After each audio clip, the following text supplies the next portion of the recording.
Started with a quick opening statement, then we'll open it up for questions. Well, let me begin by just complimenting the University of Oregon for being a tremendous host.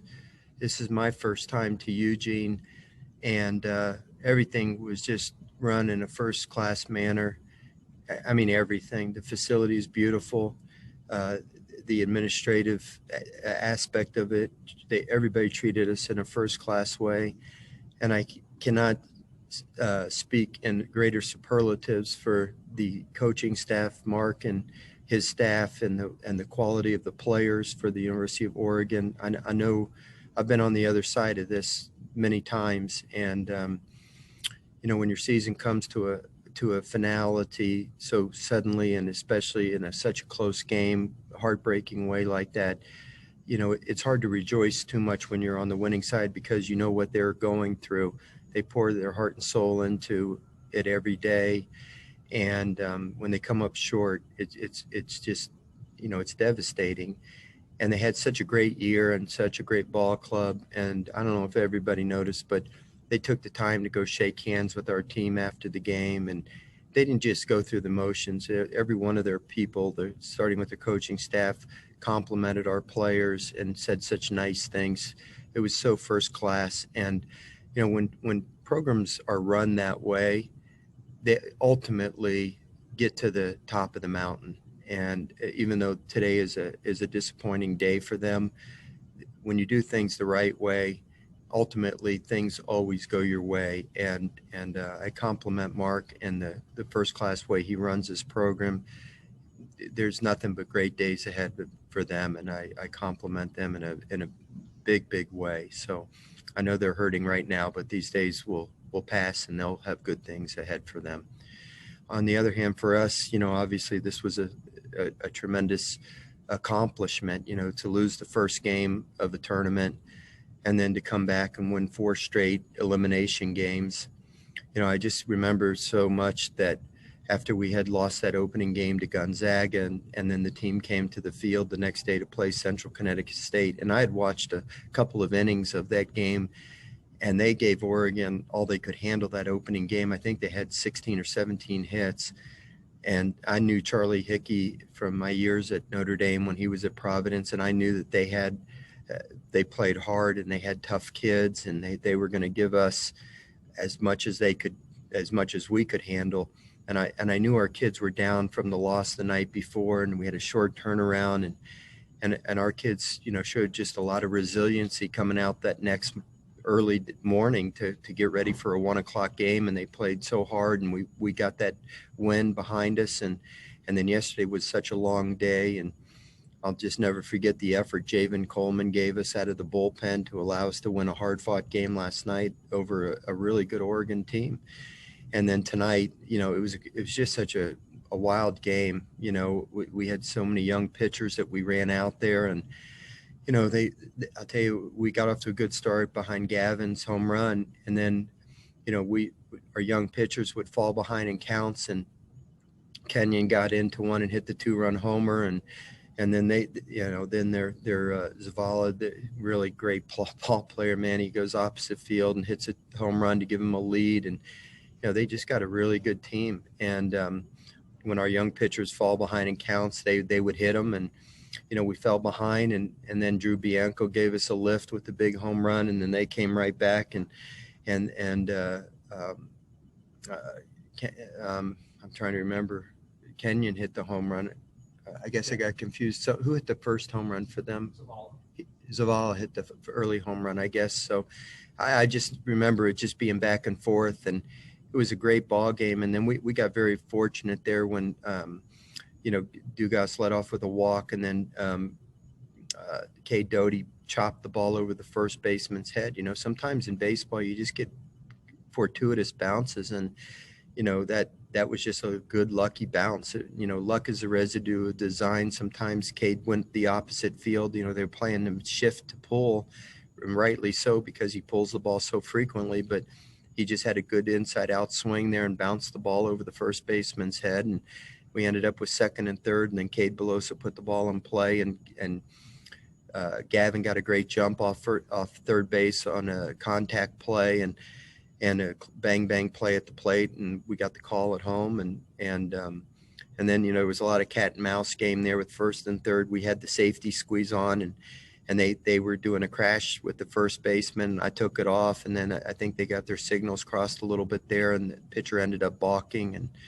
Jordan ended up coming through with the big hit, and obviously that run ended up being huge because they rallied and scored a run. What can you say about Landon Marceau coming in out of the bullpen and saving the game for us? It was just an awesome victory for our team and one for the ages for us to be able to come out of after losing the first game and come back and win 4 straight and winning this regional championship. All right, we'll get into questions. Let's start with James Crappier from the Oregonian. Well, you touched on the cat and mouse there. I get what they were going for and what you were going for. Because he's a lefty, in essence, can you run that play? And have you seen that play run successfully by a lefty? And if they're throwing a righty, can you run it the same way? Because obviously it's the runner on third that's matter. Everybody thinks they're going to first so many times. Fans were chiming in and don't understand. It's not about the runner at first. It's all about the runner at third. Have you seen it run successfully by a left-hander? And if it's a righty, can you even do it? Well, they were doing it extremely well. You could see that how well coached they were doing it, and it was basically taking it away from us. And they were making the moves over there to see if our batter was, showing that he was going to bunt, and we did have it on, and the first pitch was a ball, so we didn't bunt it. And fortunately for us, if he had thrown a strike, we would have bunted the ball, and they probably would have made the play at the plate. So we actually were very fortunate that we didn't bunt the ball. And after that, I actually took the play off, and we were going to just have Jordan hit. And, I'm not sure what happened. You'd have to ask Mark what happened, on the balk play where, their first baseman was crashing. I don't know if he was fake crashing or was actually coming in for the bunt or not when they made the move. When you make a move to first base and your fielder's not covering the bag, you can't throw to an unoccupied base like that. That's why I'm sure they called the balk. I'm not sure with a right-handed pitcher if they would have done it, and tried to execute it the way that they were doing it defensively. I'm not going to divulge secrets about what we would do defensively, but they were doing a really good job preventing us from being able to put a safety squeeze on, and they were going to force us to have to hit swing the bat to drive in that run there. And, after the balk, Jordan came through with a big hit, so who knows what would have happened. Glenn West, LSU Country. Coach, we've talked about Gavin a lot, but just the performance that he's given you guys the last 2 nights against this team, it's really kind of one of those performances of the ages, I guess is what you would call it. Just what has he meant, these last 2 nights to you guys to pull out these wins? Well, Glenn, as you followed our team, he's been doing it all year for us. He's had just a phenomenal year, and he was the MVP of this tournament, and rightly so. He's just been amazing, had an amazing season for us, go all the way back to the opening weekend against Louisiana Tech. I remember him hitting a grand slam to tie the game, and he's just done that all year for us. The final weekend at Texas A&M, he had big home runs. Throughout the year, he's done it. We don't win this regional tournament without what Gavin Dugas does for us. So, that's what happens in the big ball games. You expect your best players to step up for you, and that's what he did for us this weekend. Wilson Alexander, the Advocate. Paul, just the emotions of this. You went into the stands and it looked like, I think, hugged Karen, and I think maybe you got the game ball after the game too. Just to know that your team is going to keep playing, that your career is going to keep going. How does this feel right now? Well, it's not about me at all, Wilson. It's about these young men, and they're the ones they're the reason I coach. Is to work with young people and to help them learn how to be successful on the baseball field and later on in life. And a lot's been made about my career coming to an end, but I've had 39 wonderful years. These kids only get 3-4 years in college, so I'd really prefer the focus just to be on them. And it's a great experience for them. I tell them, the greatest thing is the greatest opportunity they have is to go out there and play a college baseball game and to win a baseball game. The second best thing is to go out and play a college baseball game and lose it. A baseball game, at least they have the opportunity to be out there. Not everybody gets these kind of experiences in their life, and they have to keep it in perspective. So, it's sad that, there has to be a loser in a ball game because, both teams are out there trying as hard as they can. I hugged Kenyon Yovan after the game, and, he had tears in his eyes, and, I love that kid. I had him for 3 weeks with the USA team, and, he competed so hard, for the United States of America when I was the coach of the team, and we developed a very close relationship just in 3 weeks together. And I hated to see him, feeling such pain tonight, and so, it's hard to gloat when you are victorious because that there's pain on the other side. But, in time, I think those Oregon kids will realize that they had a tremendous season and that they've done wonderful things here, and their life will continue, and they'll learn from these experiences and be grateful for what they have. Go to Michael from WBRZ.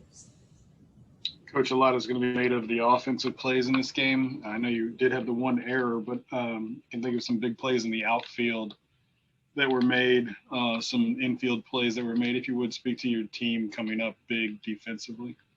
Well, I think Alex Milazzo made a couple big plays again on throws, and Drew Bianco, besides the home run, I think he made a couple of really outstanding plays in center field.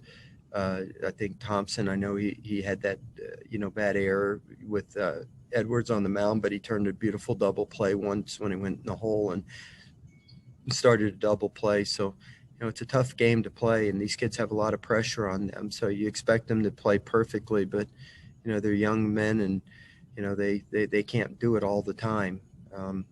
It's unfortunate. Again, sometimes the games are decided by mistakes, but these kids are all, a lot's expected of them, and, sometimes they're not perfect, but when they make great plays, they should be highlighted. And I'm glad you asked that question, Mike, because, there's always outstanding plays on the field by both teams.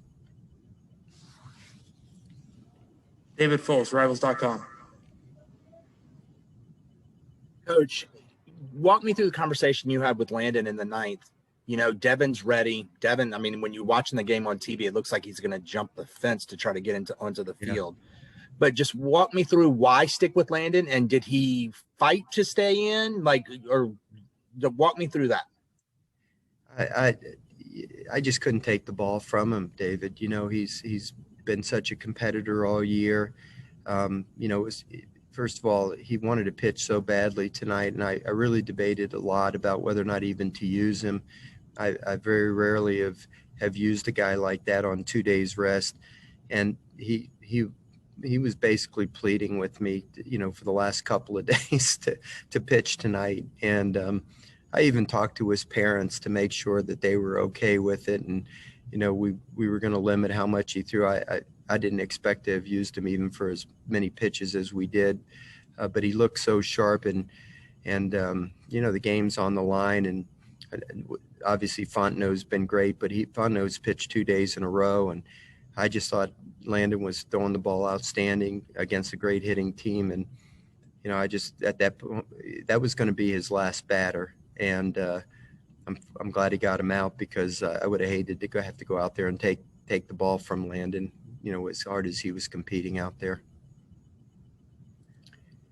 Is that enough? Time for two more. Okay. Let's go to Kevin Batiste, WAFB. Coach, your team has been in playoff mode ever since the home series against Alabama. I guess just talk about their resiliency, their toughness over this last month, and just being just gutsy in this tournament, and just over these last couple of weeks. Yeah, well, a lot of people, I'm sure, have counted us out. I mean, that's what happens. Baseball's not an easy game to play, and sometimes it looks, like you're not even trying when you fail. But it can be a very humbling game. The kid from Gonzaga pitched a tremendous game from us against us the first night, and I'm sure that there were people out there, just giving us up for dead, that night. But our kids were trying. Sometimes you just tip your hat to the other team and the other players, and that's what I did after the game. I knew that kid just pitched marvelously against us, but our kids have shown great resiliency. They keep battling as hard as they can. Sometimes it doesn't go the way that you want it to, but the other teams are good too.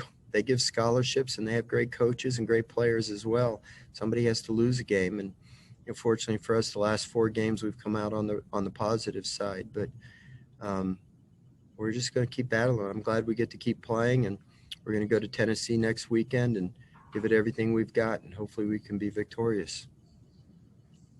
All right, Coach, we'll wrap it right there so we can get to your players. Thank you